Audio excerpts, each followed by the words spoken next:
আসসালামু আলাইকুম। আশা করি সবাই ভালো আছেন। একজন স্বামী তার স্ত্রীকে কখন পাগলের মতো ভালোবাসে জানেন?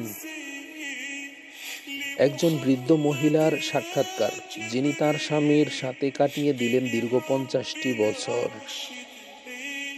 তাদের জীবন শান্তিতে ভরপুর ছিল। ঝগড়া তো দূরের কথা, দাম্পত্য জীবনে কখনো কথা কাটাকাটিও হয়নি। একজন সাংবাদিক এই বৃদ্ধার কাছে তার 50 বছরের স্থায়ী সফলতার রহস্যের ব্যাপারে জানতে চাইলেন। কি ছিল সেই রহস্য?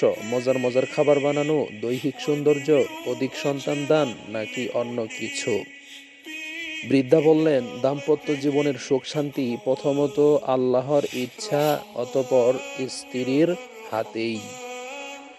একজন স্ত্রী চাইলে তার ঘরটাকে জান্নাতের টুকরো বানাতে পারেন, আবার চাইলে এটাকে জাহান্নামেও পরিণত করতে পারেন। কিভাবে? অর্থ দিয়ে? তা তো হতে পারে না। কেননা অনেক অর্থশীল মহিলা আছেন যাদের জীবনে দুঃখ দুর্দশা শেষ নেই, যাদের স্বামী তাদের কাছেই ভিড়তে চায় না। সন্তান জন্মদান?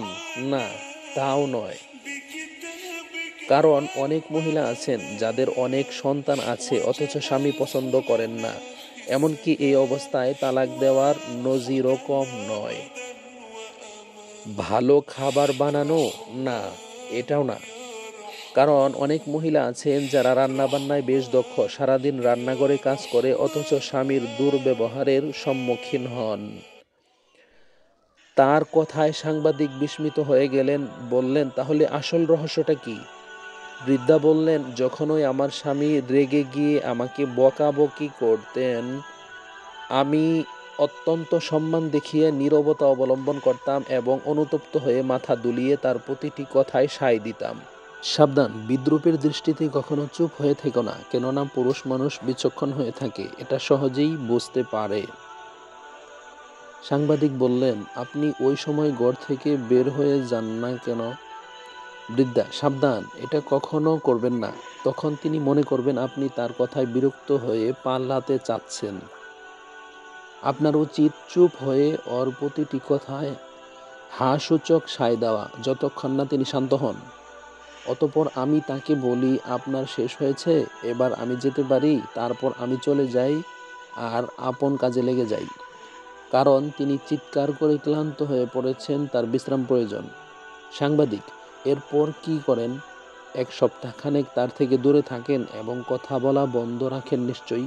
বৃদ্ধা, সাবধান, এ ধরনের বদ অভ্যাস থেকে দূরে থাকুন, যা দুধারী তরবারির চেয়েও মারাত্মক।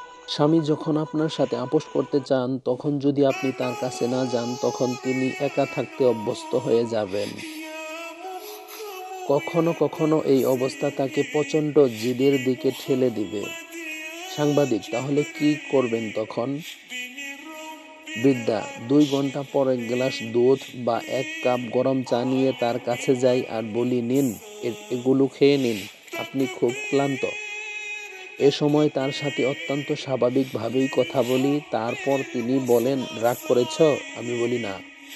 তারপর তিনি নিজেই তার দুর্ব্যবহারের জন্য দুঃখ প্রকাশ করেন এবং স্নেহ ও ভালোবাসার কথা বলেন। সাংবাদিক, আপনি কি তখন তার কথা বিশ্বাস করেন? বৃদ্ধা, অবশ্যই, কেন নয়? শান্ত অবস্থায় যা বলেন তা বিশ্বাস না করে রাগান্বিত অবস্থায় যা বলেন তা বিশ্বাস করব, এটা কেমন কথা? সাংবাদিক, তাহলে আপনার ব্যক্তিত্ব? বৃদ্ধা, আমার স্বামীর সন্তুষ্টি আমার ব্যক্তিত্ব, আমাদের স্বচ্ছ সম্পর্কই আমাদের ব্যক্তিত্ব। আর স্বামী স্ত্রীর মধ্যে কোনো ব্যক্তিত্ব থাকে না। যার সামনে তুমি পুরোপুরিভাবে বস্ত্রমুক্ত হয়েছ, তার কাছে কিসের ব্যক্তিত্ব? সাংবাদিক তখন অবাক হয়ে বললেন, এটাই হলো দাম্পত্য জীবন, যুগের পর যুগ স্বাচ্ছন্দ্যে কাটানোর ফর্মুলা। আপনাদের এই পবিত্র ভালোবাসা বেঁচে থাকুক সারা জীবন। প্রিয় দর্শক ভাই ও বোনেরা, এই গল্প থেকে আপনি কি শিক্ষা পেলেন কমেন্টে জানিয়ে যাবেন। মহান রব আমাদের দুনিয়ার জীবন ও আখিরাতের জীবনে কল্যাণ দান করুন, আমিন। ভিডিওটি যদি ভালো লেগে থাকে চ্যানেলটি সাবস্ক্রাইব করতে ভুলবেন না।